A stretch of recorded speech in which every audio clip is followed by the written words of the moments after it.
Imamwada police ठाण्याच्या हद्दीतील अशोक चौक परिसरात गुरुवारी सकाळी 9 वाजता एक भयंकर घटना घडली, ज्यामध्ये मिनी बसने एका विद्यार्थिनीला जोरदार धडक दिली।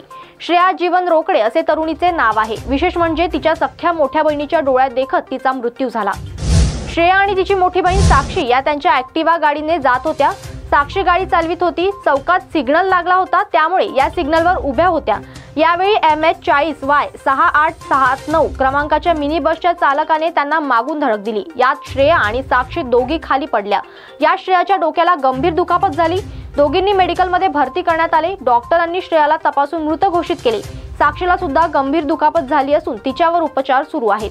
श्रेया ही रायसोनी कॉलेजमध्ये इंजिनिअरिंगच्या प्रथम वर्षाला शिकत होती। साक्षी एका खासगी कंपनीत काम करीत असल्याचे कळले। त्याचे चुलत भाऊ प्रतीक बंडूपंत रोकडे यांनी दिलेल्या तक्रारीवरून पोलिसांनी गुन्हा दाखल केला। अपघातानंतर आरोपी चालकाने गाडी तेथे सोडून पळ काढला। पोलिसांनी ही गाडी ताब्यात घेतली असून आरोपी चालकाचा शोध सुरू केला आहे।